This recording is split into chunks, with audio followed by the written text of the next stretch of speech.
All right, for number 7, we have 4 parts, A, B, C, and D. We're given 2 vectors initially, vector A and vector B, both of which have a 3-meter magnitude. B is straight up in the air, and A is on an angle, 30 degrees above the positive x-axis. So, what we're doing for each one of these questions, and we'll break it into 4 different chunks, is we're going to combine vectors algebraically to find the resultant vector, which is the displacement. So A plus B is going to equal the displacement vector. Now there's a couple ways to look at this. It might be confusing at first. We're used to seeing vectors added head to tail. That means as soon as we get to the tail of this one, we would add the next vector. And order doesn't matter, so we could go B, then A, or A and then B.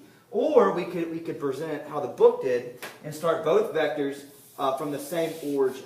Either way, we're gonna tackle it the same way. I'm going to use B as red and A as blue. So let's break this into components to start off with, and that'll make our life a lot easier as we go forward. A can be broken into an X and a Y component.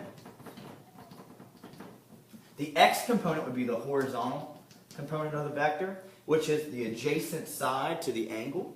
So since it's adjacent, I'll use cosine 30 equals A sub X divided by hypotenuse, which is 3. Multiply both sides by 3. Hope I didn't run out of room over there. If you plug in 3 times cosine of 30, you'll get 2.6 meters. Yep. And we'll do the exact same thing for the Y component, only we'll switch this to sine, what we'll use here. So sine of 30 will equal A sub Y. And when I plug that into the calculator, I get 1.5 meters. For this particular problem, once you find the components, the rest is just simple addition and subtraction. The B vector is a lot easier because it's straight vertical, meaning all 3 meters are on the y-axis, and there's nothing for the x-axis value. So let's give us some room here. The hardest part actually of this equation is finding the x component and the y component. After that, we're in pretty good shape. So, A vector plus B vector. All we're going to do is we're going to take this displacement, what we're solving for, and break it into its x and y component. Once we have an x and y component, we can go straight over horizontally, either positive or negative, and then straight up and down, either positive or negative in the y-axis. We make a nice right triangle, and then we use Pythag to find the displacement. And then we'll have to end up with a little bit of an inverse function of our choosing to find the direction it's in. So, displacement sub x equals ax, 2.6, plus bx, which is 0. So we get 2.6 for that. Displacement sub y would equal 1.5 plus 3.0, which equals 4.5. So now let's make a new triangle, both of which are positive. We'll start off with the x-axis. We're going over 2.6 and up 4.5. Mess that up a little bit. We're looking for this displacement starting here going this way, which is d. Well, all we have to do is use a squared plus b squared will equal c squared, which is our displacement squared here. So 2.6 squared plus 4.5 squared. And then once we get that answer, we take the square root. And for displacement, our magnitude will be 5.20 meters. After we find our magnitude, we're looking for theta right there. Theta is equal to the inverse of sine. And sine is opposite, which would be a 4.5, over hypotenuse, which we just solved for, which is 5.2. And that angle is equal to 59.93 degrees. And since we're starting east and we're going above east, we'll call that north of east or above the positive x-axis. Either way is fine here.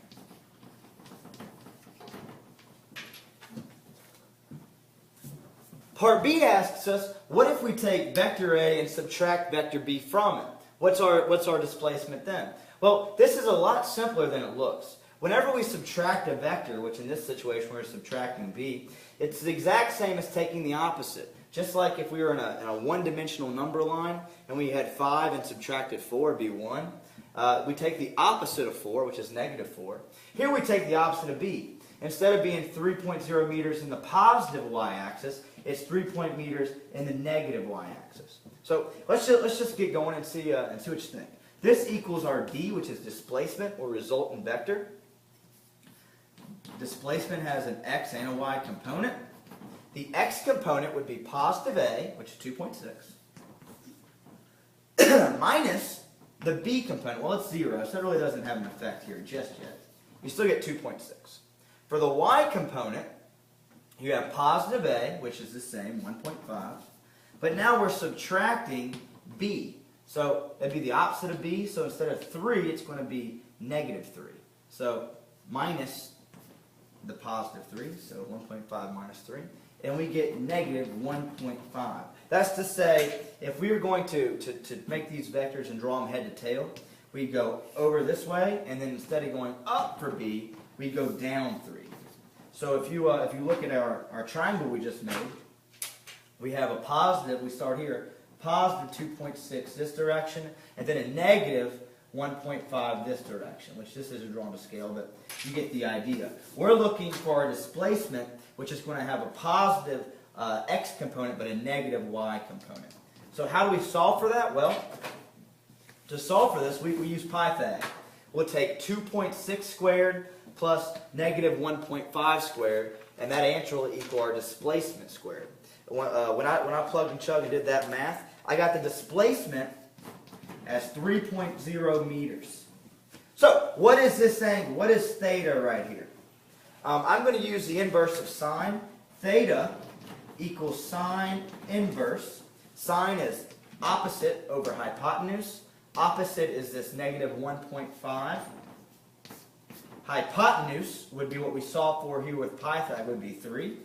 And if I put sine inverse negative 1.5 over 3, I'm going to get 30 degrees, and this is south of the x-axis, or below the positive x-axis.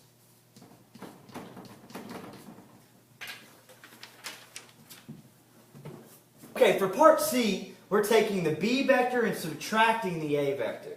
Well, when we subtract the a vector, it's a little bit more confusing. B is perfectly vertical, so we just go from positive 3 to minus 3. A, we do the exact opposite, so instead of being 30 degrees above this x-axis, our negative a vector is going to be 30 degrees below the negative x-axis. So, if we're going b minus a, we're going b and then backwards a little bit. Let's break this into vectors, and we'll find that displacement. Remember, b minus a equals our displacement, which is the resultant vector. So displacement has an x and a y component.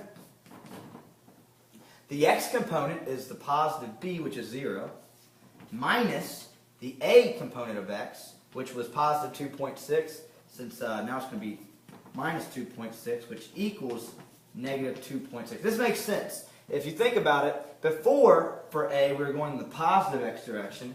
If we're subtracting a, we're going the opposite. We're going to be going in the negative direction, so negative 2.6. For the y component, b is positive, so we have positive 3.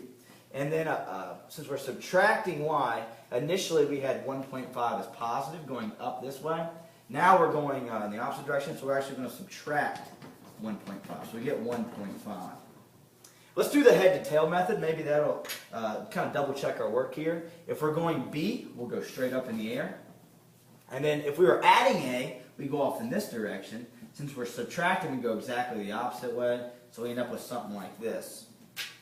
If you look at our vector components, d sub x is negative 2.6, and then d sub y is positive 1.5. So we're right in that same ballpark.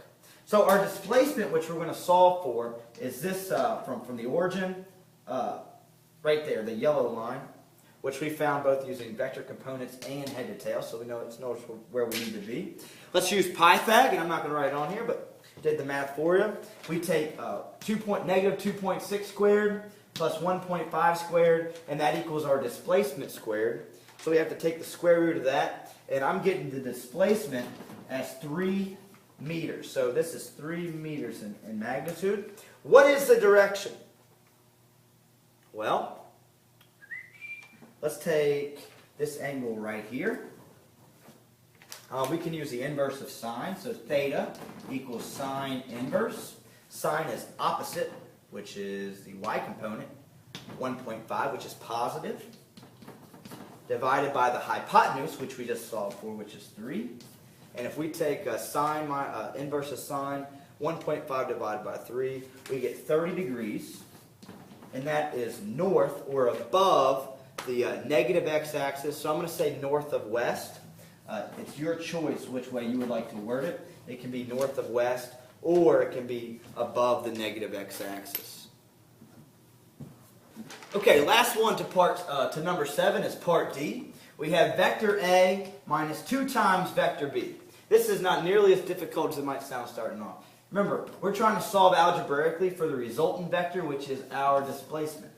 So let's do what we've been doing before. Let's break displacement into an x component and into a y component. The x component starts off with just A, which is 2.6, minus 2 times, since we're doing twice the value of the b magnitude, b. And for the x component of vector b, it's just 0. So we're going to end up with still 2.6 in the x-axis. So wherever our answer is going to be, it's going to be on the positive side of the y-axis towards the positive x. For the y component, A is 1.5. And we're going to subtract 2 times b, where b is 3, so it makes sense if we're going to subtract 6 instead of going up and going down. So 1.5 minus 6 is going to give us negative 4.5. So it's kind of messy. Let me straighten this up for you. We're going over 2.6, and we're going to go down 4.5. So over here, if we were adding these head to tail, normally if we were going A plus 2B, it would be A, B, B, but instead we're subtracting.